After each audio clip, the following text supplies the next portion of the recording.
اللہ سبحانہ تعالیٰ نے ہم سب کی رہنمائی کے لیے، گائیڈنس کے لیے قرآن مجید کو بھیجا، اور ہم سے یہ تقاضا کیا کہ ہم اس کے مطابق اپنی زندگی بسر کریں، کیونکہ یہ دنیا اللہ نے بنائی، ہمیں بھی اللہ نے بنایا، اور پھر صرف ایک وقت تک کے لیے بنایا، یعنی دنیا میں بھیجا ہے، اس کے بعد ہم سب کو واپس جانا ہے۔ تو واپس جا کر ہمیں یہ بتانا ہوگا کہ ہم یہاں پر کیا کر کے آئے۔ ایک طریقہ یہ ہے کہ ہم اپنی مرضی کے مطابق جو ہمارا دل چاہے ہم وہ کریں، ایک یہ ہے کہ ہم لوگوں کی مرضی کے مطابق زندگی بسر کریں، اور ایک یہ ہے کہ ہم اللہ کی مرضی کے مطابق زندگی بسر کریں۔ اگر ہم یہ چاہتے ہیں کہ اللہ کی مرضی کے مطابق زندگی بسر کریں تو پھر اس کے لیے ضروری ہے کہ ہم اللہ تعالیٰ ہی کی کتاب کے مطابق زندگی بسر کریں، اور اللہ تعالیٰ کی کتاب کے مطابق زندگی بسر کرنے کے لیے ضروری ہے کہ ہم اس کی کتاب کو پڑھیں۔ اسی لیے اکثر لوگ ایک دوسرے کو دعوت دیتے رہتے ہیں کہ آئیے قرآن پڑھیں، لیکن عموماً لوگ یہ سمجھتے ہیں کہ شاید یہ کوئی ایکسٹرا کام ہے، وقت ملے گا تو کر لیں گے، یا ابھی تو اور بہت سی مصروفیات ہیں، جب بوڑھے ہوں گے تو پھر اس کام کو ریٹائر ہو کے شروع کریں گے۔ لیکن ہمیں نہیں پتا کہ ہم ریٹائرمنٹ کی ایج کو پہنچتے بھی ہیں یا نہیں، تو اس لیے ہمیں اللہ کی کتاب کے ساتھ ایک مضبوط تعلق قائم کرنے کی ضرورت ہے، اور اس کے ساتھ جو کمٹمنٹ ہم کریں اس میں کسی قیمت پر کوئی کمی نہ آئے۔ آج کی اس مجلس میں انشاءاللہ العزیز میں آپ کو احادیث کی روشنی میں قرآن مجید کے پڑھنے کی اہمیت کے بارے میں بتاؤں گی۔ رسول اللہ صلی اللہ علیہ وسلم نے فرمایا، مثل المؤمن الذي يقرأ القرآن كالأترجة ريحها طيب وطعمها طيب۔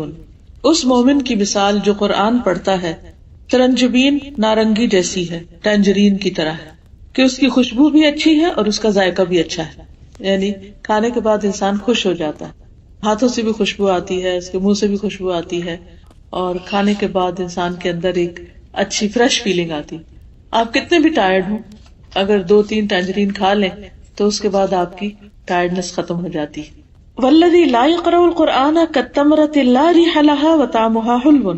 اس مومن کی مثال جو قرآن نہیں پڑھتا کھجور جیسی، اس کی خوشبو نہیں لیکن اس کا ذائقہ میٹھا ہے، یعنی کھجور بھی انرجی دیتی ہے، اگر ہم اس کو کھا لیں تو ہمارے اندر ایک یعنی قوت پیدا ہو جاتی ہے، ایک انرجی پیدا ہو جاتی ہے، جس کی وجہ سے ہمارے لیے کام کرنا آسان ہو جاتا ہے، اس کے بھی کئی ایک فائدے ہیں۔ پھر فرمایا وَمَثَلُ الْمُنَافِقِ الَّذِي يَقْرَأُ الْقُرْآنَ كَمَثَلِ الرَّيْحَانَةِ رِيحُهَا طَيِّبٌ وَطَعْمُهَا مُرٌّ۔ اس منافق کی مثال جو قرآن پڑھتا ہے خوشبودار پودے جیسے گلاب وغیرہ کی طرح، جس کی خوشبو اچھی اور ذائقہ تلخ ہے، یعنی وہ دوسروں کو تو خوشبو دے رہا ہے لیکن اپنے اندر اس کے کڑواہٹ سی ہے۔ اگر آپ اس پھول کو کھانا شروع کر دیں یا اس کے پودے کو کھائیں تو اس کا کوئی ذائقہ نہیں، اس میں کوئی لطف نہیں۔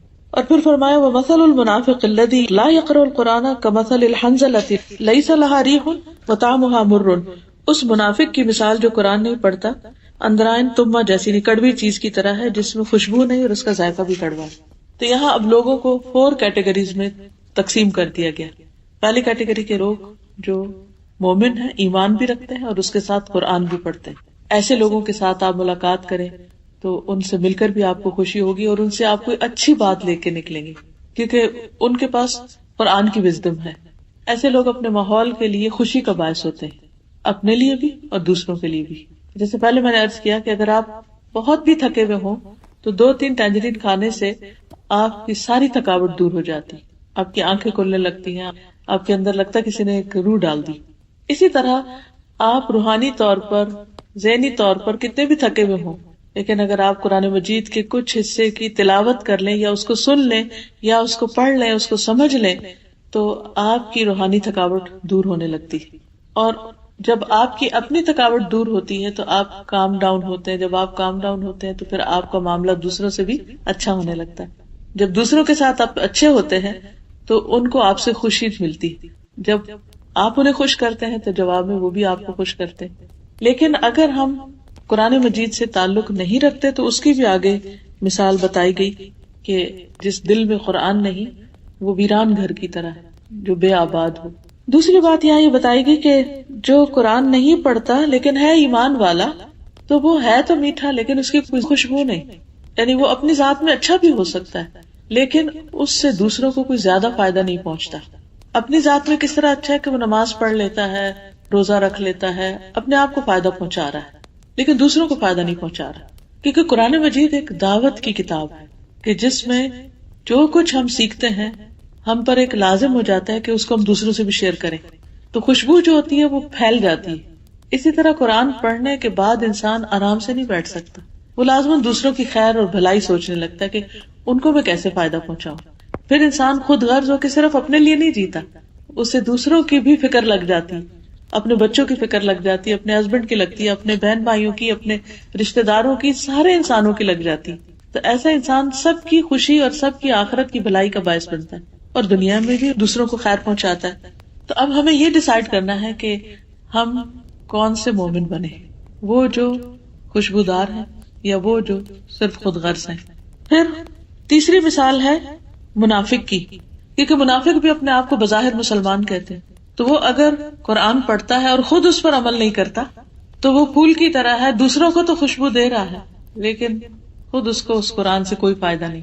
تو ہمیں یہ بھی دیکھنا ہے کہ ایسا نہ ہو کہ ہم قرآن پڑھتے پڑھاتے رہیں اور خود ہمارے اپنے اندر کوئی سکون نہ ہو، کوئی خوشی نہ ہو، کوئی عمل نہ ہو، کیونکہ ہمیں فائدہ اسی وقت ہوگا جب ہم اس پر عمل کرنے والے ہوں گے. قرآن مجید میں بے شمار دفعہ آتا ہے یا ایھا الذین آمنوا، اے لوگو جو ایمان لا چکے، تو وہ ہمیں پکارا جا رہا ہوتا ہے کہ ہاں میں ایمان لا چکی ہوں. تو مجھے کیا کہا جا رہا ہے؟ میرے رب نے پکارا مجھے، اے ایمان والی. کہتے ہاں میں ایمان تو لائی ہوں، اب مجھے واٹ نیکسٹ، کرنا کیا ہے اس کے بعد؟ تو پھر حکم ملتا ہے، پھر اس پر عمل کرنا ہوتا ہے. لیکن اگر ہم صرف اس کو پڑھنے پڑھانے کی کتاب بنا لیتے ہیں کہ تلاوت کر رہے ہیں، یا اس سے کوئی دنیا کی مصیبت آ گئی تو دور کر رہے ہیں، یا کوئی فوت ہو گیا تو بس اس وقت پڑھ رہے ہیں، لیکن وہ کیا کہہ رہے ہیں خود اس کے ٹوٹل اپوزٹ جا رہے ہیں. مثلاً اس میں لکھا ہے کہ اقیم الصلاۃ، نماز قائم کرو، اور ہم نماز کو قائم نہیں کر رہے، ویسے ہی بس دو چار ٹکرے مار لیتے ہیں، تو پھر وہ طریقہ زندگی درست نہیں. چوتھا، ایسا منافق یا ایسا انسان جو کہتا ہے میں مسلمان ہوں لیکن نہ قرآن پڑھتا ہے اور نہ خود عمل کرتا ہے. تو پہلا وہ جو پڑھتا بھی ہے اور عمل بھی کرتا ہے. دوسرا وہ جو عمل تو کسی درجے میں کرتا ہے لیکن پڑھتا نہیں. تیسرا وہ جو پڑھتا ہے لیکن خود کوئی عمل نہیں کرتا. اور چوتھا نہ پڑھتا ہے نہ عمل کرتا ہے. اب یہ کیٹیگریز میری نہیں بنائی، یہ اللہ کے رسول صلی اللہ علیہ وسلم نے ہمیں بتائی اور بنائی. ہمیں یہ دیکھنا چاہیے کہ ہم اس میں سے کس کیٹیگری کے اندر فال کرتے ہیں، ہم کہاں پر آتے ہیں اور ہمیں کیا بننا چاہیے. کیونکہ زندگی تو چند دن کی ہے، بہت جلد واپس چلے جانا ہے. جو کچھ اس وقت ہمارے پاس ہے سب یہی کا یہی رہ جائے گا، ساتھ کچھ بھی نہیں جائے گا. اس لیے آج یہاں بیٹھ کر ہم تہیہ کر لیں کہ ہم پہلی کیٹیگری میں آئیں گے انشاءاللہ تعالی، کہ جو پڑھیں گے بھی اور عمل بھی کریں گے، اور ساری زندگی کے لیے، موت تک کے لیے. پڑھنے کے پھر لیول ہوتے ہیں. ایک یہ ہے کہ آپ اس کا تلفظ ٹھیک کریں، تجوید ٹھیک کریں. ایک یہ کہ اس کا ترجمہ جانیں، پھر یہ کہ اس کے معنی اور تفسیر جانیں، پھر یہ کہ اس میں غور و فکر کریں، پھر یہ کہ اس پر عمل کریں، پھر یہ کہ آپ اس کو دوسروں کو بتانے والے ہوں، پھر یہ ہے کہ جو وہ کہتا ہے اس کے مطابق پوری زندگی کا نقشہ بدلے. تو یہ سارے قرآن مجید کے حقوق ہیں جو ہم پر لازم آتے ہیں اور ہمیں اس کے مطابق زندگی بسر کرنی ہے. ورنہ قیامت کے دن اگر ہم اللہ تعالیٰ کو یہ بتائیں کہ ہم 1000 کتابیں 1000 بکس پڑھ کر آئے اور ہمارے گھر میں بہت بڑی لائبریری تھی لیکن قرآن پڑھنے کا ٹائم نہیں ملا، تو کیا یہ ہمارا بہانہ قابل قبول ہوگا؟ اس لیے جو مرضی پڑھے مگر ساتھ اللہ کی کتاب ضرور پڑھے. دوسری حدیث ہے حضرت ابو ہریرہ سے مروی ہے کہ رسول اللہ صلی اللہ علیہ وسلم نے فرمایا، قرآن پاک کی تعلیم حاصل کرو، اس کے بعد اس کی تلاوت کرتے رہو. یاد رکھو قرآن پاک کی مثال جب کوئی اس کی تعلیم حاصل کرتا ہے پھر تلاوت کرتا ہے اور اس کے ساتھ قیام کرتا ہے، اس تھیلی کی مانند ہے جو کستوری سے بھرا ہوا ہے اور اس کی خوشبو ہر جگہ مہک رہی. اور اس شخص کی مثال جس نے قرآن مجید کی تعلیم حاصل کی پھر وہ غافل ہو کر سویا رہا، حالانکہ قرآن مجید اس کے دل میں اس تھیلے کی مانند ہے جو کستوری سے بھرا ہوا ہے لیکن اس کا منہ اسی سے باندھ دیا گیا. تو اس میں ایک اور مثال سے وہی بات سمجھائے گی. پہلے خوشبودار ٹینجرین کی مثال دی گئی اور اب یہاں کستوری سے بھرے ہوئے تھیلے کی. کستوری آپ کو معلوم ہے نا کہ جو ہرن ہوتا ہے اس کی ناف میں بنتی ہے اور بہت ہی قیمتی خوشبو ہوتی ہے، بہت ہی زبردست قسم کی خوشبو ہوتی ہے. تو عام طور پر جو خوشبو ہوتی ہے اگر لیکوڈ فارم میں ہو تو بوٹل وغیرہ میں ہوتی ہے اور اس کا ڈھکن وغیرہ بند ہوتا ہے، لیکن اگر اب وہ سالڈ فارم میں ہو تو عموماً لوگ اس کو تھیلیوں میں رکھتے ہیں. اور جب خوشبو تھیلی میں رکھی جاتی ہے تو وہ ضرور اس میں سے نکلتی رہتی ہے. تو جو مومن قرآن پڑھتا ہے اور پھر اس کو پڑھتا بھی ہے اور اس پر عمل کرتا ہے تو گویا اس کے پاس ہر وقت ایک خوشبودار تھیلی ہے جس کی خوشبو پھیل رہی ہے. اور جب خوشبو آپ کے پاس ہو تو وہ آپ کو بھی فائدہ دیتی اور پھر یہ ہے کہ آپ کے عمل میں جھلک رہی ہو. ضروری نہیں ہوتا کہ قرآن پر بڑے بڑے لیکچر دیے جائیں تو تبھی خوشبو پھیلتی. جب آپ تھوڑا بھی پڑھیں لیکن ساتھ ساتھ اس پر عمل کرنے والے ہوں تو اس کی خوشبو سے دوسرے خود بخود فائدہ اٹھاتے ہیں. اب آپ دیکھیے کہ ہم اکیلے تو کہیں رہ نہیں سکتے، ہمیں اپنے گھر والوں کے ساتھ، بچے، شوہر، بہن، بھائی، رشتے دار، سوشلائزنگ ہماری ایک ضرورت ہوتی ہے، لوگوں سے ملنا جلنا. تو مختلف طرح کے لوگ ہوتے ہیں. کچھ لوگوں سے آپ ملتے ہیں تو آپ کا دل خوش ہو جاتا ہے، کچھ لوگوں سے آپ ملتے ہیں تو آپ الٹے بیزار ہوتے ہیں. کچھ لوگ ملتے ہیں تو وہ آپ کو اچھی کوئی بات کریں گے، آپ کا دل خوش ہو جائے. کچھ لوگوں سے آپ ملتے ہیں تو ضرور کسی کی غیبت کریں گے یا ضرور کوئی بری بات کریں گے جس سے آپ کا دل بیزار ہوتا ہے. تو جو سچا مومن ہوتا ہے اس کا ذائقہ بھی میٹھا اور اس کی خوشبو بھی اچھی، اور وہ ایسے ہے جیسے ہر وقت خوشبو کا تھیلا لے کے پھر رہا. ویسے بائی دی وے یہاں یو کے میں تو کوئی بھی پرفیوم آپ لگا رہے ہیں اس کی خوشبو کوئی نہیں آتی. میرا تو ایکسپیرینس یہی، وہی خوشبو جو میں پاکستان میں لگاتی ہوں سارا دن وہ مہک آتی ہے اپنے پاس. معلوم نہیں یہاں کی ہوا میں کوئی ایسی چیز ہے، یہ کیا ہے. anyway تو اب یہ ہے کہ جب آپ نے کوئی اچھی خوشبو لگائی بھی ہو تو سارا دن آپ اپنے آپ سے بھی خوش ہوتے رہتے ہیں. You feel fresh, you feel good, اور جو آپ کے پاس آتا ہے اس کو بھی مزہ آتا ہے. لیکن اگر آپ کے پاس خوشبو تو ہے اور ہر قسم کی خوشبو ہے لیکن آپ نے ساری بوٹل بند کر کے صرف سجائی ہوئی ہیں اور کبھی اس میں سے کچھ لگایا نہیں کہ ختم ہو جائیں گے، تو پھر اس کی مثال ایسی ہے کہ جیسے کسی نے قرآن سیکھا، بس وہ پورا ترجمہ تفسیر پڑھ لیا یا پھر اس نے حفظ کر لیا اور پھر اس کے بعد اس نے اس کو پڑھنا چھوڑ دیا کہ بس ایک کورس کر لیا اور بات ختم، اور اب وہ پڑھتا نہیں. جیسے بعض ہوتا ہے نا کسی آپ بیٹھ جاتے بس میں یا ٹیکسی میں سگریٹ کی اسمیل ہو تو وہ آپ کے بھی چلی جاتی ہے کپڑوں میں، اتنی طبیعت بے چین ہوتی. اسی سے ریلیٹ کر رہی تھی کہ اگر کسی ایسے انسان کے جس کا اچھا نہیں، ہاں اس نے قرآن پڑھا ہوا، یا آپ دیکھیں نا کہ ہاں اس نے قرآن پڑھا ہوا لیکن اگر وہ اس کو پڑھتا نہیں اور اس پر عمل نہیں کرتا تو اس نے گویا وہ تھیلا بند کر کے رکھا ہوا. یعنی قرآن مجید صرف پڑھنے کی کتاب نہیں بلکہ عمل کی کتاب ہے. عمل کریں گے تو خوشبو پھیلے گی، خود بخود انسان جج کر لیتا ہے کہ یہ شخص دوسروں سے مختلف ہے. دیر از سم تھنگ اسپیشل، چاہے کوئی نہ بھی بتائے، کیونکہ اس کا رویہ، اس کا میل ملاپ، اس کی مسکراہٹ، اس کے چہرے کے تاثرات، وہ ساری چیزیں فرق ہو جاتی ہیں. ہو سکتا ہی نہیں کہ قرآن پڑھنے والا اور نہ پڑھنے والا برابر ہو، کیونکہ اللہ تعالیٰ نے بھی قرآن مجید میں فرمایا کہ قل هل يستوي الذين يعلمون والذين لا يعلمون، کہہ دیجئے کہ کیا وہ جو علم رکھتے ہیں اور وہ جو نہیں رکھتے برابر ہو سکتے ہیں؟ قطعاً برابر نہیں ہو سکتے. وہ کہتے ہیں کہ اسلام قبول نہیں کیا تھا، سب لوگ نا مجھے غلام کی طرح دھتکارتے تھے، لیکن ایک شخص ایسے تھے وہ جب بھی مجھے دیکھتے تو مسکراتے تھے. اور جب انہوں نے اسلام کی دعوت دی تو مجھے پتا تھا کہ یہ وہ شخص ہے جس نے کبھی بھی مجھے حقیر نہیں سمجھا یا غلام نہیں سمجھا. تو ایک مسکراہٹ جو تھی وہ پھر آپ دیکھیں کتنی بڑی خیر کا سبب بنا. یعنی صرف اتنی سی بات کہ کسی کو حقیر نہ سمجھے انسان، کسی کو بھی دیکھے، کسی کو بھی ملے، اس کو رسپیکٹ دے، اس کو عزت دے، اس سے آگے بڑھ کر ملے. یعنی ایسے بھی نہیں کہ لیے دیے رہے، ٹھیک ہے جو کوئی ملے گا ہم مل لیں گے، جو نہیں ملتا نہ ملے، یہ بھی نہیں ہونا چاہیے. اس مومن کے دل میں تکبر نہیں ہوتا جو خود آگے بڑھ کے سلام کرے. تو اس شخص کی مثال جس نے قرآن کی تعلیم حاصل کی پھر غافل ہو کر سویا رہا. یعنی خود اس نے پڑھا ہی نہیں، نہ نمازوں میں نہ تلاوت میں، اگر تہجد میں نہیں پڑھا تو بھی اسی میں شامل ہو جاتا ہے انسان، اور اگر صبح اٹھ کے فجر کی نماز کے بعد جیسے تلاوت کرنی چاہیے وہ تلاوت نہیں کی اور پھر سو گئے تو یہ ساری اسی میں چیزیں شامل ہو جاتی ہیں. گویا اس نے اپنی خوشبو سے فائدہ نہیں اٹھایا. بعض لوگ ہوتے ہیں حفظ بھی کر لیتے ہیں پھر اس کے بعد بھلا دیتے ہیں، اس کو پڑھتے نہیں، یاد نہیں رکھتے، تعلق نہیں رکھتے. جب ہم نے تفسیر سنی نا، جب سورۃ الانفال پہ لکھتے ہیں جس کے بعد کا پڑھا ہوا قرآن جو ہے اللہ سبحانہ تعالیٰ کو پھر تو سب سے اب زیادہ جیسے انشاءاللہ پھر کے بعد قرآن. اور ویسے بھی ان قرآن الفجر کان مشہودا. آپ میں سے کوئی کچھ کہنا چاہے؟ ہاں بات کی. یعنی وہ رونق اور وہ انرجی نہیں ملتی، وہ سکون اور خوشی نہیں ملتی.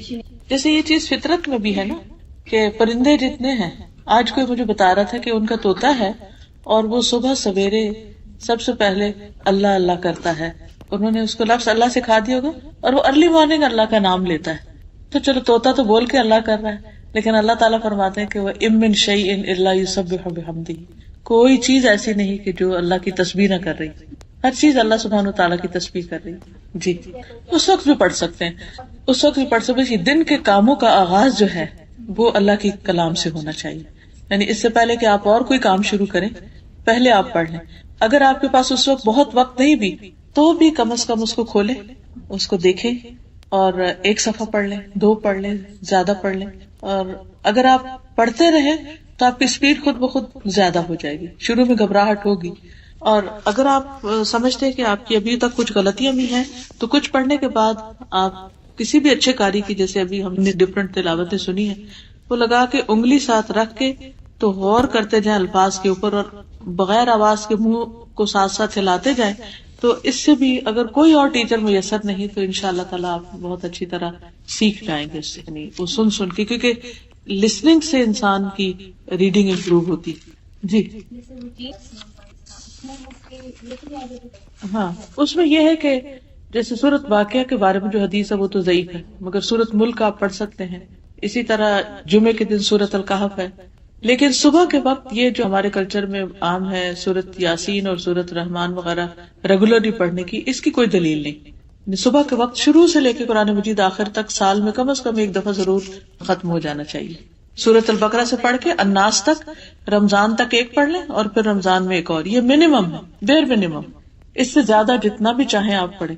یہ جو پارے بنے ہیں 30، تو یہ سہولت کے لیے بعد میں بنے. نبی صلی اللہ علیہ وسلم نے پارے نہیں دیے ہمیں. یہ کس لیے؟ تاکہ ہر روز ایک پارا پڑھتے پڑھتے مہینے میں ایک ختم کر دیا جائے. پھر اسی طرح منزلیں ہیں، تو جو لوگ منزل کے نشان سے پڑھیں وہ ہفتے میں ایک دفعہ ختم کر لیں. اور ویسے یہ کہ 3 دن سے کم میں نہیں ختم کرنا چاہیے. 10 پارے کو پڑھے تو 3 دن میں ہو جاتا ہے. اور وہ جو منزل کا نشان 7 منزلیں ہیں جی، ویک میں ہو جاتا ہے پھر. جی ہاں، لیکن یہ کہ وہ آپ شروع سے قرآن مجید شروع کر کے نشانی لگا کے وہ پڑھنا شروع کریں. جی رات کو تہجد میں قرآن مجید اگر زبانی یاد نہیں اور لمبی صورتیں بھی یاد نہیں تو آپ اپنے سامنے سٹینڈ پر رکھ کر دیکھ کر بھی پڑھ سکتے ہیں. اور اس کی دلیل ہے حضرت عائشہ رضی اللہ تعالیٰ عنہا کے غلام تھے زکوان، تو ان کو حفظ نہیں تھا تو وہ دیکھ کر پڑھتے تھے مصحف سے.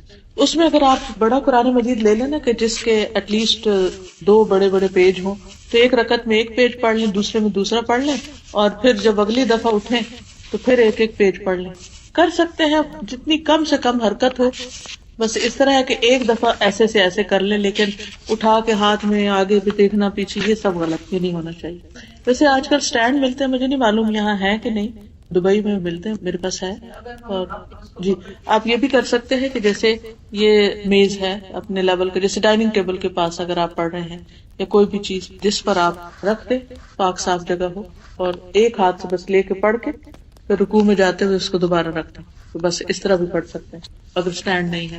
لیکن دونوں ہاتھوں سے نہیں اٹھائیں، ایک ہاتھ سے اٹھائیں اور ایک ہاتھ ایسے بندھا ہو کہ آپ کا ہاتھ بھی بندھا رہے اور یہ بھی ساتھ پڑھ سکے. اس طرح بھی کر سکتے. جی اس کو دوبارہ یاد کرنا شروع کر دیں. اس کا علاج تو دوبارہ یاد کرنا ہے اور دہرائی کرتے رہنا ہے. اگر خدا نخواستہ دہرائی یا دوبارہ یاد کرنے سے پہلے موت آ گئی تب بھی اس کا شمار غافلوں میں سے نہیں ہوگا، کیونکہ اس نے اپنی مسٹیک کو مان لیا اور اپنی اصلاح شروع کر دی. پھر اسی طرح حدیث میں آتا ہے کہ وہ شخص جس کے دل میں قرآن پاک کا کچھ حصہ بھی نہیں، وہ اس گھر کی طرح ہے جو ویران ہو. دیکھیے کہ ویران گھر اور آباد گھر دونوں میں فرق ہوتا ہے. ویران گھر جو ہوتا ہے اس میں کوئی رہتا نہیں ہوتا، بند پڑا ہوتا ہے. جب وہ بند ہو جاتا ہے تو اس کے اندر ایک اسمیل پیدا ہو جاتی ہے، بعضوں کا جالے لٹکنے لگتے ہیں، بعضوں کا دیمک لگ جاتی ہے، اور اس کے اندر کسی کو بھی جانا بہت مشکل لگتا ہے. اسی طرح جو شخص قرآن نہیں پڑھتا اس کا دل ایسا ہی ویران ہو جاتا ہے. یعنی اس میں اداسی، بے سکونی، ڈپریشن، پریشانی، غم، فکر، افکار، وہ طرح طرح کے جالے لگ جاتے ہیں اور انسان کے اندر سے خوشی ختم ہو جاتی. تو اس لیے اپنے دلوں کو ویرانی سے بچانا چاہیے. جب آپ قرآن مجید پڑھتے ہیں تو پھر آپ کے اندر ایک نور جاگ اٹھتا ہے، سمجھے کہ آپ کی لائٹیں آن ہو گئی. جو آباد گھر ہوتے ہیں ان میں لائٹس آن ہو جاتی ہیں، اس میں کھڑکیاں کھلتی ہیں، فریش ایئر ہوتی ہے اور ایک چہل پہل ہوتی ہے اور اس میں رہنے والوں کا دل لگتا ہے. ایسے ہی جو شخص قرآن پڑھتا ہے پھر وہ حشاش بشاش، خوش باش، فل آف انرجی، اور اس کا ہر وقت دھیان لگا رہتا ہے اس چیز میں کہ وہ کون سا اور اچھا کام کرے، اور زندگی کو ایک مقصد مل جاتا ہے. کیونکہ قرآن پاک ایسی چیز نہیں ہے کہ جو آپ نے کسی کھانے کی طرح اٹھائی اور کھا لی اور وہ آپ تھوڑی دیر کے لیے اچھا فیل کریں اور اس کے بعد چاہے طبیعت خراب ہو.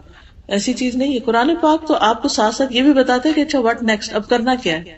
تو ہر روز ایک نئی امنگ شروع ہو جاتی، ایک نیا ولولہ، ایک نیا جذبہ اور ایک نئی سوچ آپ کو ملتی. یو کانسٹینٹلی گرو ود قرآن. جی آپ کچھ کہہ رہے؟ جی وضو کے بغیر اگر ہاتھ نہیں لگانے چاہیے تو اس کا جو عربک ٹیکسٹ ہے اس کو ہاتھ نہیں لگائے. یعنی یہ تو گتا ہے نا، تو اگر اس گتے کو ہاتھ لگایا یا کاغذ کا جو کنارہ ہے اگر اس وقت یہاں تک ہاتھ لگ گیا تو کوئی حرج نہیں ہے. آپ اس طرح یعنی اوپر انگلی نہیں پھیرے. جی تفسیر پڑھ رہے ہیں یا کچھ بھی کر رہے ہیں تو آپ عربک کو ہاتھ نہیں لگائیں, آپ صرف نگاہوں سے دیکھنے میں کوئی حرج نہیں, اس کو پڑھ سکتے ہیں. ننگے سر اچھا پڑھنے کا تو پڑھ سکتے ہیں, جیسے آپ کچن میں کام کر رہے سر سے دوپٹہ اتر گیا, جیسے صبح شام کی دعائیں پڑھ رہے ہیں اس میں آیت الکرسی بھی ہے, معوذتین بھی ہے, تو آپ اگر اس کو پڑھ رہے ہیں تو کوئی حرج نہیں ہے. لیکن جب آپ عبادت کی غرض سے قرآن مجید کی تلاوت کریں تو اس کے ادب کا خیال رکھیں. اس سے یہ ہوتا ہے کہ جتنا زیادہ ایک ماحول بنتا ہے, آپ کے ماحول کا مطلب یہ کہ آپ کے اندر ایک فیلنگ آتی ہے کہ آپ ایک اسپیشل کام کر رہے ہیں, تو ہر اسپیشل اوکیزن کے لیے ایک ڈریس ہوتا ہے, تو اس سے آپ کی فیلنگ اور ہو جائے گی. اور اگر آپ سب کچھ اتار کے بس ایک عام دنیا کی کتاب کی طرح اس کو پڑھ رہے ہیں تو پھر اس کا وہ امپیکٹ نہیں ہوگا. ضرورتاً آگے پیچھے پڑھ سکتے ہیں, جیسے آپ نے ایک سورت حفظ کی ہوئی ہے, آپ کو بھول رہی ہے, آپ اس کو ریوائز کر رہے ہیں, پھر اس کے بعد دوسری کرنے لگتے ہیں, پھر آپ کو خیال آتا ہے اچھا میں وہ فلاں بھی کر لوں, تو آگے پیچھے ہو سکتی. یا جیسے نماز پڑھ رہے ہوتے ہیں ہم, تو اس میں ہم نے ایک سورت پڑھی, پھر ہم نے دوسری سورت پڑھنی ہے, تو بعض اوقات ہم آگے والی پڑھنے کی بجائے پیچھے والی پڑھ لیتے, اس کو کوئی حرج نہیں, پڑھ سکتے ہیں. جی تراویح میں پڑھ سکتے, لیکن اگر امام پڑھ رہا ہے تو پھر پیچھے نہ کھولے, ان کا سنیے, پھر صرف توجہ رکھیے سننے پر, پھر دیکھیے نہ, کیونکہ اس کا نقصان یہ ہوتا ہے کہ وہ امام کہیں آگے پہنچا ہوتا ہے اور ہم پیچھے سے انگلیاں پھیر رہے ہوتے ہیں. یا اور دوسرا یہ کہ ہم تو بعض اوقات اس میں کانسنٹریٹ کر رہے ہیں اور جو ہمارے ساتھ کھڑا ہے وہ ڈسٹرب ہو رہا ہے, تو اس لیے میں اس کو ریکمینڈ نہیں کرتی ہوتی کہ تراویح میں پیچھے کھولا جائے. بعض اوقات امام انسان ہے, غلطی ہو جاتی ہے, وہ اگر بھولے تو آپ کہہ لو یہ تو کیا امام نے پڑھ دیا, یہاں سے تو وہ بھول ہی گیا, اور ایک اور فتنہ کھڑا ہو جاتا ہے. سجدے میں جاتے ہیں جی بعض اوقات لوگ پھر سجدے میں جاتے ہیں وہ اسے سجدے کی جگہ پہ رکھ دیتے ہیں, یا وہ آگے پیچھے ہو جاتا ہے تو وہ بے حرمتی پھر ہونے لگتی, تو اس سے بچنا چاہیے. جی اگر ہم مسجد نہیں جا سکتے اور خود پڑھنا چاہتے ہیں تو خود ہم تراویح میں قرآن مجید سارا مکمل کر سکتے ہیں, اپنے طور پر خود ہی پڑھ کے کر سکتے ہیں. پھر اسی طرح یہ ہے کہ سورۃ البقرہ اور سورۃ آل عمران کا پڑھنے والا جو ہے اس کے لیے یہ صورتیں قیامت کے دن ایک صاحبان یا امبریلا کی طرح ہوں گی, یا ایک بادل کی طرح ہوں گی, یا پرندوں کے جھنڈ کی طرح ہوں گی. یہ ہم سب جانتے ہیں کہ قیامت کے دن سورج 1 میل کے قریب آ جائے گا, سخت گرمی ہوگی اور دھوپ ہوگی, اور ہر ایک پسینے میں ڈوبا ہوا ہوگا اپنے اپنے گناہوں کے مطابق. تو ایسے میں اس کو ایک سایہ چاہیے ہوگا. ایک تو اللہ سبحانہ تعالیٰ کے عرش کا سایہ ہوگا, اور وہ خوش قسمت وہ لوگ ہوں گے کہ جن کی کچھ خاص دنیا میں خوبیاں ہیں. مسئلہ یہ ہے کہ عادل حکمران, کہ جو لوگوں کے درمیان جب فیصلہ کرتا ہے تو انصاف کے ساتھ کرتا ہے. پھر اسی طرح وہ نوجوان جس کی جوانی عبادت میں گزری. اکثر ہمارے بچے کہتے ہیں کہ آپ بھی تو ینگ ایج میں ایسی تھی نا, آپ نے اب سب کچھ کر لیا اور پھر اب ریلیجس ہو گئی ہیں, تو اب ہمیں آپ کہتے ہیں کہ آپ یہ سب کریں. تو آپ ان کو یہ حدیث سنایا کریں کہ اگر تم یوتھ میں اپنی یہ سب کچھ شروع کرو گے تو قیامت کے دن اللہ سبحانہ تعالیٰ کے عرش کے نیچے سائے میں جگہ ملے گی. پھر اسی طرح ایسا نوجوان جس کا دل مسجد میں اٹکا ہوا, یعنی اسے مسجد سے محبت ہو. پھر ایسا شخص کہ جس کو کوئی عورت برائی کی دعوت دے, یعنی ایسا مرد, لیکن وہ کہے کہ میں اللہ سے ڈرتا ہوں, یہ کہہ کے تو اس کی دعوت ٹھکرا دے, تو وہ بھی عرش کے سائے تلے ہوگا. پھر اسی طرح 2 لوگ جو اللہ کی خاطر آپس میں محبت کرتے ہوں, کہ بیچ میں کوئی دنیا کا لالچ نہ ہو. اور اس محبت کی علامت یہ ہوتی ہے کہ جب وہ آپس میں ملے تو ان کا ایمان بڑھے, اللہ سبحانہ تعالیٰ کے ساتھ تعلق بڑھے, اور آخرت کا شوق بڑھے. یہ اللہ کی خاطر محبت ہوتی. اور پھر ایسا شخص جس کا دائیں ہاتھ صدقہ کرے تو بائیں کو بھی نہ پتا ہو کہ کیا دیا دائیں ہاتھ نے, یعنی انسان نکالے اپنی جیب سے, بے حساب دے, خاموشی کے ساتھ دے, حتیٰ کہ جس کو دے رہا ہے اس کے ساتھ نظریں بھی نہ ملائے اور اس سے شکریہ بھی نہ چاہے, اور بھاگنے کی کرے وہاں سے. یا جیسے مسجد وغیرہ آپ جاتے ہیں, ڈونیشن باکسز ہوتے ہیں, تو اس میں بغیر گنے ڈال دیا کرے کہ اے میرے رب بس یہ میں نے تیرے ہاتھ پہ رکھے, مجھے نہیں پتا یہ کیا ہے, تو اسے قبول کر لے. تو ایسے لوگ بھی عرش کے سائے تلے ہوں گے جو اتنا خفیہ صدقہ کرے, کسی کو بھی نہ پتا ہو, ان کے ماں باپ کو بھی نہ پتا ہو, اور بچوں کو بھی نہیں, دوستوں کو بھی نہ پتا ہو, اور اس کو کہیں مینشن بھی نہ کرے. کیونکہ ورنہ کیا ہوتا ہے کہ ہم کچھ کر لیتے ہیں, پھر دوسروں کو بتانے لگتے ہیں کہ ہم نے یہ کیا وہ کیا, کرا کے ضائع. تو کسی کو بھی نہ پتا, یہ اس کا سیکرٹ اللہ کے ساتھ رہے, صرف اللہ تعالیٰ کو پتا. تو ایسے لوگ قیامت کے دن عرش کے سائے تلے ہوں گے. پھر یہ کہ عرش کے سائے کے علاوہ قرآن مجید کا سایہ ہوگا, اور جس میں خاص طور پر سورۃ البقرہ اور آل عمران کا سایہ. پھر اسی طرح مومن اپنے صدقے کے سائے میں ہوگا قیامت کے. ایک شخص تھے, وہ جب بھی گھر سے نکلتے تھے کچھ نہ کچھ ضرور ساتھ لے جاتے تھے صدقہ کرنے کے. تو ایک دن جب انہیں کچھ بھی نہ ملا تو انہوں نے گھر سے پیاز دیکھا کہ گھر میں پیاز رکھا ہوا, وہی اٹھا کے جیب میں ڈال لیا کہ کسی کو پیاز ہی دے دوں گا, لیکن دینا ضرور ہے. تو یہ ایک شوق ہے نا جو انسان کو لگ جاتا ہے. اور ویسے بھی صدقہ جو ہے وہ بلاؤں سے بچاتا ہے انسان کو. تو ہر روز ہمیں عادت ڈال لینی چاہیے کہ کچھ نہ کچھ ضرور صدقہ کرنا ہے. اگر فوری طور پر انسٹنٹلی کوئی لینے والا نہ ملے تو پھر انسان کیا کر سکتا ہے کہ اپنے گھر میں کوئی باکس بنا لے, کوئی جگہ بنا لے, وہاں ڈالتا جائے, اور جس دن مسجد جائے یا کہیں بھی چیریٹی کا موقع ہو تو وہاں نکال کے ساتھ لے جائے اور دے دے. لیکن ایوری ڈے صدقہ دینا چاہیے, کیونکہ انسان کی ایک تقدیر وہ ہے جو اللہ سبحانہ تعالیٰ نے اس کی پیدائش سے پہلے لکھی, پھر فرشتہ آتا ہے لکھنے, پھر اسی طرح لیلۃ القدر میں انسان کے اس سال کے فیصلے اس کے بارے میں ہوتے ہیں, اور پھر ہر روز بھی انسان کے لیے ایک نیا دن ہوتا ہے. کل یوم ہوا فی شأن. تو ہر دن کا جو آغاز ہوتا ہے وہ اللہ کے نام سے ہونا چاہیے, اور نیکی کے کچھ کام ضرور زندگی میں شامل کر لینے چاہیے, جیسے نماز تو فرض ہے ہی, پھر اسی طرح صدقہ خیرات, پھر ذکر, پھر قرآن کی تلاوت, پھر دوسروں کے کام آنا. تو یہ تمام چیزیں انسان کی آخرت کے لیے فائدہ مند ہیں. وہ لوگ بھی تنہائی میں ڈر سے روئے, جی, کہ ایک وہ شخص بھی جو تنہائی میں اللہ کو یاد کرے اور اس کی آنکھوں سے آنسو بہ پڑے, یعنی جیسے اللہ تعالیٰ سے اداس ہو گئے, جیسے یا اللہ تعالیٰ کا ڈر لگ گیا, یا اللہ تعالیٰ کی محبت دل میں ایسی آئی کہ اس کی وجہ سے اللہ تعالیٰ کی نعمتیں اور اللہ تعالیٰ کی جو قدرت کی نشانیاں ہیں ان کو یاد کر کے انسان رو پڑے. کہ ہر روز 2 فرشتے, ایک فرشتہ دعا کرتا ہے کہ یا اللہ بالے کو اور دے اور روک لے. تو آپ نے کہا تھا ہر روز آپ لوگ صبح اٹھ تو کچھ نہ کچھ نیت ضرور کریں, چاہے کوئی اچھی بات سے ہو یا صدقہ کرنا, تاکہ اس فرشتے کی دعا ہمیں. بالکل. پھر اسی طرح ایمان اور نفاق کی مثال ایک حدیث میں آپ صلی اللہ علیہ وسلم نے اس طرح بتائی کہ دل 4 قسم کے ہیں, یعنی ہمارے دل جو ہے انسانوں کے 4 قسم کے ہیں. ایک تو صاف دل جو روشن چراغ کی طرح چمک رہا ہو, جیسے سورۃ نور میں بھی آتا ہے کہ مثل نورہ کمشکات فیہا مصباح, کہ مومن کے نور کی مثال ایسے ہے جیسے ایک نیش ہو, ایک تاک ہو جس میں ایک چراغ رکھا ہو, اور پھر وہ چراغ جو ہے وہ چمک رہا ہو جیسے کچھ چمکتا ستارہ ہو. تو اسی طرح وہ مومن کا دل جو ہوتا ہے وہ چمکتے ستارے کی طرح ہے, ایک روشن چراغ کی طرح ہے کہ جس سے روشنی پھوٹتی ہے. دوسرا دل وہ ہوتا ہے جو ڈھکا ہوا ہوتا ہے, غلاف آلود ہے, یعنی کورڈ ہے.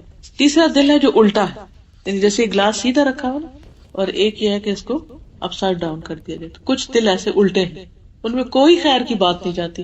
اللہ سبحانہ تعالیٰ اس سے محفوظ رکھے, کیونکہ بعض لوگ وہی کتاب پڑھتے ہیں, وہی کلاس اٹینڈ کرتے ہیں یا وہی لیکچر سنتے ہیں تو ان کا دل بہہ پڑتا ہے, آنکھوں کے راستے آنسو جاری ہو جاتے ہیں. اور کچھ لوگ ایسے ہیں کہ یوں لگتا ہے کہ جیسے جو بھی انہوں نے سنا وہ بس چکنے پتھر کی طرح پڑا اور وہ گر گیا, کیونکہ دل جو ہے وہ الٹا ہوا ہوا, ہر چیز الٹی دیکھتے ہیں. وہ لوگوں کے رویے بھی ان کو برے لگتے ہیں, کوئی بات کرے اس کو الٹا ہی دیکھتے ہیں, یعنی ان کی غلط فہمی کبھی کوئی دور کر ہی نہیں سکتا.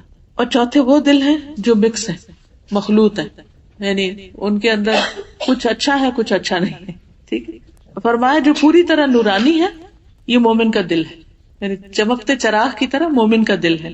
دوسرا کافر کا دل ہے جو غلاف میں ہے, وہ جسے قرآن پاک میں آتا نا کہ ان الذین کفروا سواء علیہم اانذرتہم ام لم تنذرہم لا یؤمنون, ختم اللہ علی قلوبہم وعلی سمعہم وعلی ابصارہم غشاوۃ, یہ پردے میں. تیسرا دل خالص منافقوں کا ہے جو جانتا ہے اور انکار کرتا ہے, جو الٹا ہے, یعنی سب پتا ہے لیکن کچھ قبول نہیں کرتے. چوتھا دل اس منافق کا ہے جس میں ایمان اور نفاق دونوں جمع ہے, یعنی کچھ اچھی بات بھی ہے اور کچھ نہیں بھی, لیکن وہ پوری طرح دین کی طرف نہیں آتا, 100% نہیں اس کے اندر داخل ہوتا. بس جتنا اس کی دنیا کو فائدہ پہنچتا بس اتنا دین لے لیتا اور باقی نہیں ایکسپٹ کرتا. اور کس قدر ڈرانے والی بات ہے, یعنی بہت سارے لوگ دین کی بات, اللہ کی بات بس اس حد تک ایکسپٹ کرتے ہیں جس سے وہ کمفرٹیبل ہوں, یعنی کہیں پر بھی جہاں وہ سمجھے کہ ہم انکمفرٹیبل ہو رہے ہیں یا ہمیں اب چینج ہونا پڑے گا یا اپنی روٹین یا عادت یا اسٹائل, تو اس پہ وہ پھر کمپرومائز کر جاتے ہیں. جی, جہاں مفاد پہ زد نہ پڑتی. جی ہاں, کنارے پر رہ کر عبادت کرتے ہیں, بالکل صحیح. ایک اور مثال ہے ایمان کی اور منافقت کی, کہ ایمان کی مثال اس سبزے کی طرح ہے جو پاکیزہ پانی سے بڑھ رہا ہو, یعنی بارش پڑتی ہے اور وہ اور بڑھتا ہے اور بڑھتا ہے. اور منافقت کی مثال اس پھوڑے کی طرح ہے جس کی پیپ اور خون بڑھتا ہی جاتا ہے. یعنی اس کا روگ بڑھتا چلا جاتا ہے. اب جو مادہ بڑھ جائے دوسرے پہ غالب آ جاتا ہے. بس میرا خیال ہے کہ اتنے ہی کافی ہے. اللہ تعالیٰ ہمیں عمل کی توفیق عطا فرمائے. اگر آپ لوگ کچھ بھی کہنا چاہیں, کچھ پوچھنا چاہیں تو بات چیت کا موقع ہے تھوڑا سا. جی آپ پوچھیں.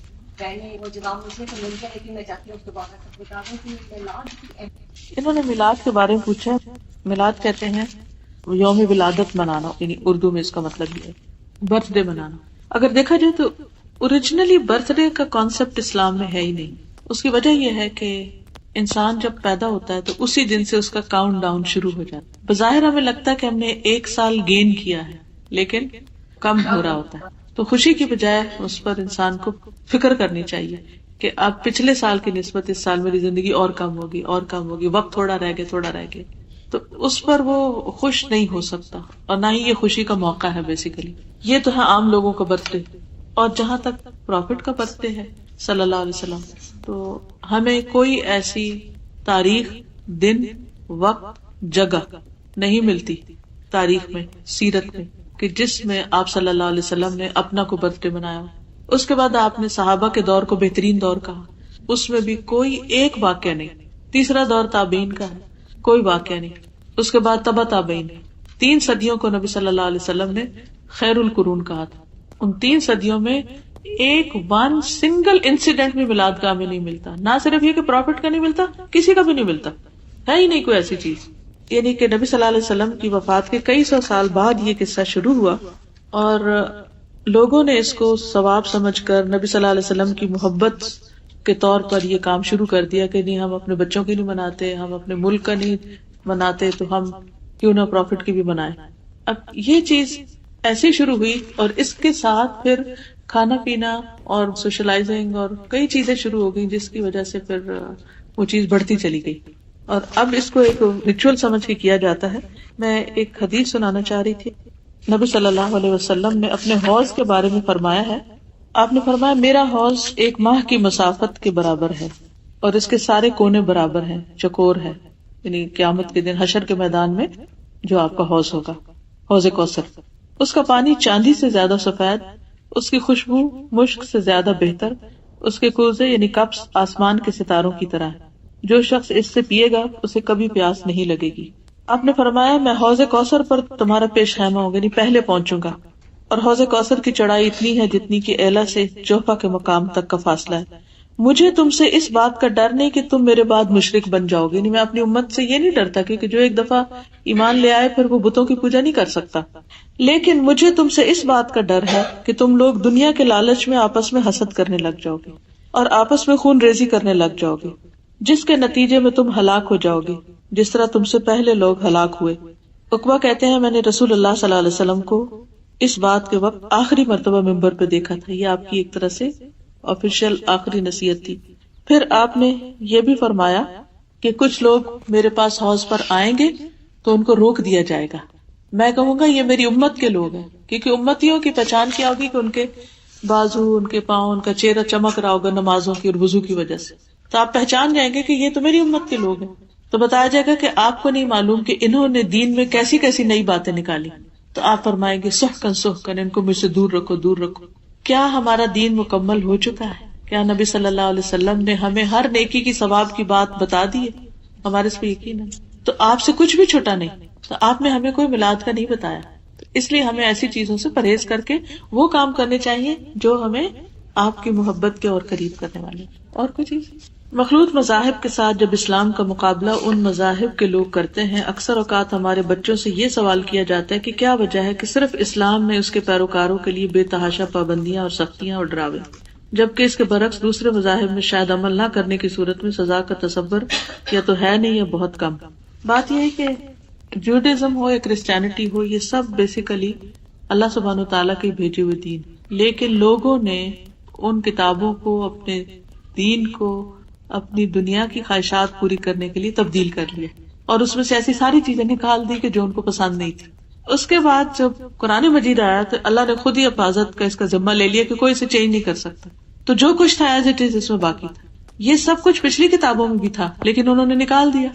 اب جب ہمارے بچے دیکھتے ہیں تو وہ کہتے ہیں کہ وہاں تو یہ نہیں ہے, تو ہمارے دین میں یہ کیوں ہے, تو ان کو یہ بات مشکل لگتی. دوسری بات یہ کہ یہ جتنی بھی پابندیاں ہیں یا جتنی بھی سختیاں یا جو کچھ بھی ہے یہ دراصل ہمارے فائدے کے لیے، ڈسپلنڈ لائف گزارنے کے لیے. مثلاً شادی کے بغیر ایسے ریلیشن شپ قائم کرنا منع ہے. اب اگر اس کو وہ کہیں سختی ہمیں کیوں نہیں گرل فرینڈ بوائے فرینڈ بنانے دیتے، تو آپ دیکھیں کہ جو لوگ بناتے ہیں پھر ان کا انجام کیا ہے، اس سے گھر کتنے برباد ہوتے ہیں. پھر اگر کوئی شادی شدہ ہے اور پھر شادی کرنے کے باوجود وہ غلط کام کر رہا ہے، مرد کہے کہ مجھے کسی اور عورت سے دوستی کرنے سے کیوں روکتے ہو، یا عورت کہے کہ مجھے کیوں روکتے ہو، یہ بے جا کی پابندی ہے، سختی ہے. تو آپ خود سوچیں کہ ایسے گھر کا پھر کیا حال ہوگا کہ جس میں ہسبینڈ وائف ایک دوسرے کے لیے لائل نہ ہو، فیتھفل نہ ہو.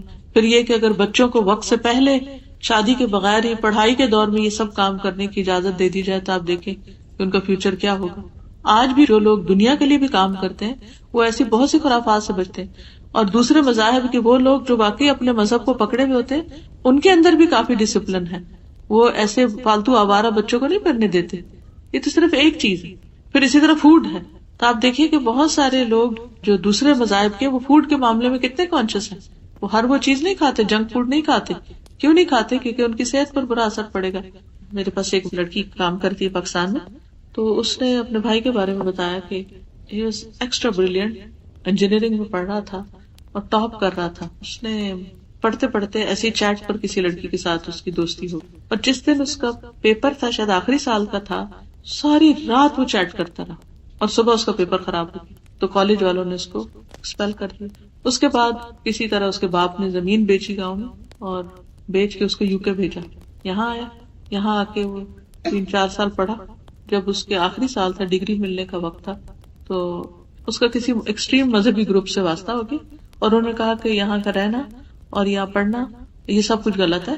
اور اس نے یعنی اتنا بریلینٹ تھا کہ یہاں کے جو یونیورسٹی تھی اس نے اس کو جاب بھی آفر کی اور رہنے کا بھی اور سب کچھ، لیکن وہ یہ سب کچھ چھوڑ کے چلا گیا. اب کیا ہے، وہ گھر میں بیٹھا ہوا، چھوٹا بھائی کام کرتا ہے، باپ ابھی تک اسکول ٹیچر ہے، کام کرتا ہے، لیکن نہ وہ کوئی کام کر رہا ہے اور نہ ہی وہ کوئی ارن کرتا ہے، اور 8 کے 9 بہنیں اور گھر کے حالات اتنے تنگ، لیکن اس ذہنی انتشار کی وجہ سے کہیں کا بھی نہیں، اور ہر ایک کو غلط قرار دیتا. اب ایک وہ ایکسٹریم تھی، ایک یہ ایکسٹریم. ہمارا دین اعتدال میں ہے، دین دنیا دونوں کو ساتھ لے کے چلنے کا کہا گیا. صرف ایسے ہی ہے کہ جیسے آپ ایک سڑک پہ گاڑی لے کے جا رہے ہیں تو کتنی ریڈ لائٹس آتی ہیں، ٹریفک کے کتنے قوانین ہیں، ان کو آپ سختیاں کہیں گے کیا کہیں گے، لیکن یہ آپ کی لائف سیونگ کے لیے ہے نا. تو اسی طرح بچوں کو آپ ڈفرینٹ ایگزامپلس کے ساتھ سمجھا سکتے ہیں کہ جو بھی ہمارے دین میں ہے یہ اللہ تعالیٰ کا بھیجا ہوا، اگر اس کو اس کے اصل میں سمجھے تو کچھ مشکل نہیں. زکوٰۃ نہ دینے والوں کی مثال بتا دیتی ہوں. ابو ہریرہ رضی اللہ عنہ سے روایت ہے کہ رسول کریم صلی اللہ علیہ وسلم نے فرمایا، جس شخص کو اللہ تعالیٰ نے مال و زر دیا اور اس نے اس کی زکوٰۃ ادا نہیں کی تو قیامت کے دن اس کا مال و زر گنجے سانپ کی شکل میں تبدیل کیا جائے گا، جس کی آنکھوں پر 2 سیاہ نقطے ہوں گے. پھر وہ سانپ اس شخص کے گلے میں بطور توق ڈالا جائے گا، اور وہ سانپ اس شخص کی دونوں باچھیں پکڑے گا اور کہے گا، میں تیرا مال ہوں، میں تیرا مال ہوں، میں تیرا خزانہ ہوں. اس کے بعد آپ نے یہ آیت پڑھی، جو لوگ بخل کرتے ہیں وہ گمان نہ کریں کہ یہ ان کے لیے اچھا ہے بلکہ وہ ان کے لیے برا ہے. یعنی قیامت کے دن وہی مال ان کے لیے وبال کا ذریعہ بن جائے گا. تو اللہ سبحانہ وتعالی ہمیں اس سے محفوظ رکھے. وآخر دعوانا ان الحمد للہ رب العالمین.